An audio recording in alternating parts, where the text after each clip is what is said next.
Hey, Shalom, it's your brother Ywanathan. All right, first and foremost, I want to give all praises to the Most High, Yahweh, Bahashem, Yahushai, Bahashem, Rakah HaKodash. I want to give double honors to the apostles and the elders of Great Millstone.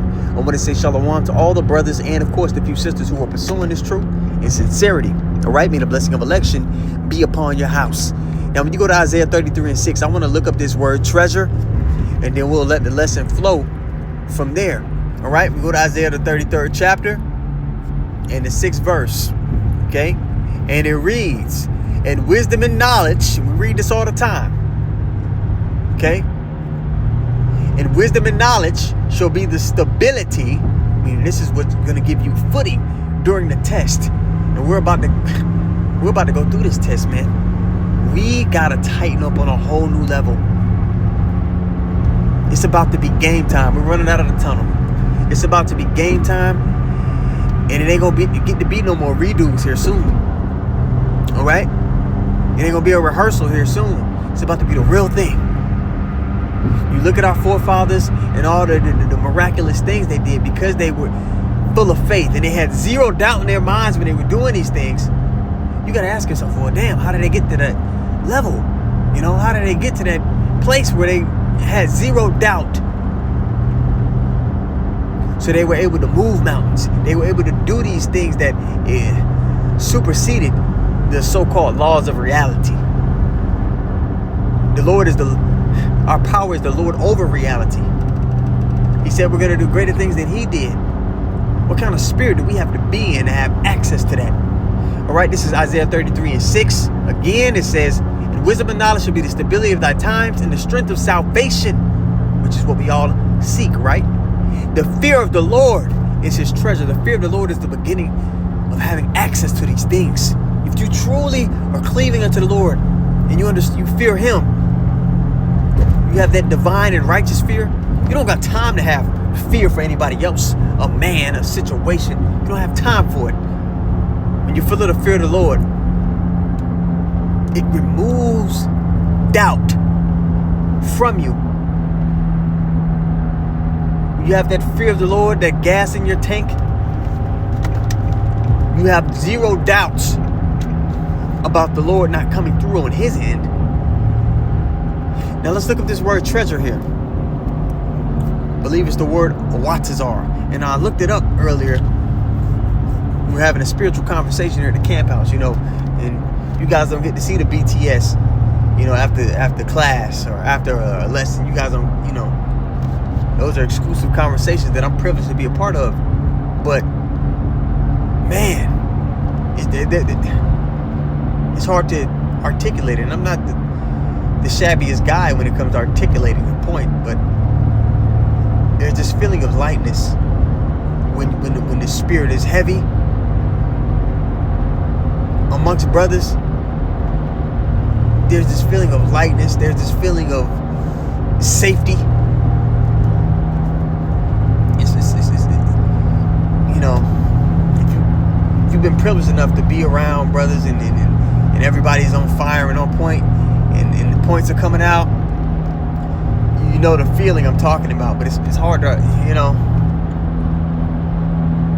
All right, anyway, so you look up this word treasure. Fear of the Lord is his treasure. Oh my goodness, H214 here. All right, it's a Watazar. That's really how you say it. You know, they're doing it wrong here. All right, but it says a treasure or storehouse. But when you jump down, check this out, to the fourth definition, where it says IV, it says magazine of weapons, an armory. Then you jump down to the Strong's definitions. It says depository, armory, cellar, garner. And there's a precept the brother looked up in the GNT, the brother Benaiah, where he basically went into how this treasure, it doesn't run out. How it's an unlimited magazine. You know, you have a gun and you have, you know, the magazine full of ammunition. There was a scripture he pulled out in the GNT, and it was like it's an unlimited magazine. I might have to pause this video and ask that brother what that precept was really quick and get back to you. Hold on real quick. Yeah, man, I hate to call that brother this late, but he his Wisdom of Solomon 7:14 in the GNT. It says, no one can ever exhaust the treasures of wisdom. Woo! They can't be exhausted. You have an unlimited magazine, man. You can't lose. We can't lose. We got to stay the course, though. And you got to be full of that fear of the Lord, which is going to give you access to wisdom. And when you put wisdom is the application of the knowledge that we've been given. And when the Lord puts you in tests to apply that knowledge, your faith gets built up from level to level. You're just on this staircase going up. You're on the stairway to heaven. You're getting closer and closer to the Lord. You're also contrite along that journey because you realize, man, without the Lord, I'm nothing. And you only continue to grow. We have to cleave unto the Lord in this time, man. Again, we're about to go through the real test. It's not going to be a rehearsal anymore. It's about to be the real thing. Stop bullshitting. The things you know you got to cut off. And I'm speaking to myself. It's things that we all got things and vices that we know we need to clean up on, that we need to remove. They may not necessarily be things that are wicked, right? But you know you need to do less of it to have the tunnel vision. There's things that pull on you. Again, like I said, I'm speaking to myself. All right? Wisdom of Solomon 7:14 again. It says, no one can ever exhaust the treasures of wisdom.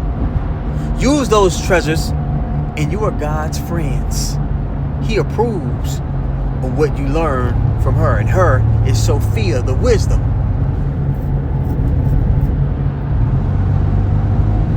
We've been given the arsenal to fight this fight. We have access to the heavenly army. We're about to have access to nothing this world could stand up against. Yeah, Esau's blessing is a sword. His blessing ain't shit compared to what we have access to. Understand that. As he starts to do the bullshit that he's doing, his technology, all the shit he's going to be doing, keep in mind, he ain't got shit on what we got access to. Don't let the doubt creep in. It shouldn't be there. It has no reason to be there. Do you know who we serve? Esau's doing everything that the Lord said he was going to do. You know what that should do for you? It should give you confidence. Confidence with faith. It should give you faith, because if he's doing exactly what the Lord said he was going to do, step by step, that means he's going to hold up his end of the bargain for us as well. We win. We get protected. We have access to the standard that's going to be lifted up. But you can't partake in that if you have doubt in your vessel. If you have darkness in your vessel. Doubt is offensive to the Lord. It should be offensive to you if you say you believe. Is it not?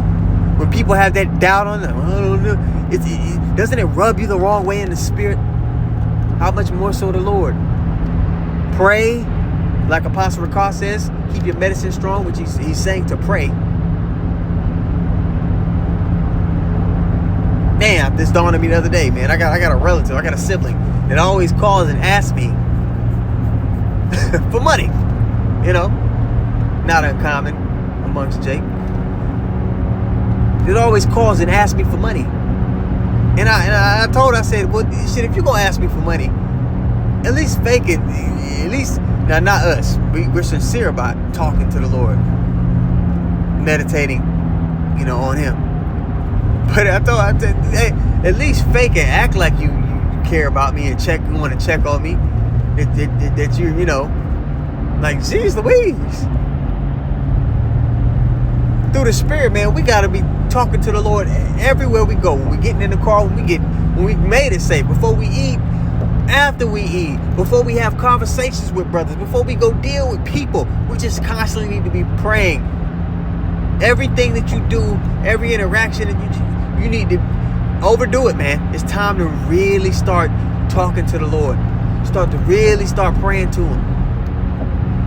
and pray that you're in the spirit and have righteous judgment. What is it? 1 Kings 3, I believe, when Solomon said, give me a wise and understanding heart to judge this so great a people. That's a perfect example of what you should be praying for. Obviously, you're going to have personal things that you might need to be more specific about, but that's a beautiful place to start, is it not? Again, I'm going to read this, the Wisdom of Solomon 7:14. It says, no one can ever exhaust the treasures, and we got what that was, the treasures in Isaiah 33:6. That arsenal of the Lord, that armor, all right? You got to put on the full armor of God, like it talks about, right? It says no one can ever exhaust the treasures of wisdom. Use those treasures, and you are God's friends. You got to use it, but you don't even get access to it without having that healthy, divine fear that you ought to have. And there's not a lot of people who know the Israelites who are heavily pushing fear and faith. Why do you think that is? So we are so privileged to know what we know and to be amongst each other. To have this understanding, man, for the time that we're in, man. This isn't something that everybody has, not even all the people that know that they're Israelites. Don't squander this opportunity you've been given from on high. All right, so Abaratazai, just something quick, man. I know the elder Ari Naza, he's probably gonna go real deep onto this topic, because we had a long spiritual conversation. All the brothers were there.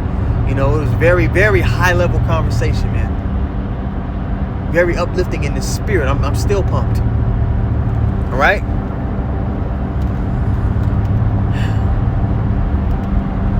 Everybody was in the zone, bro, in our boat. Oh my goodness.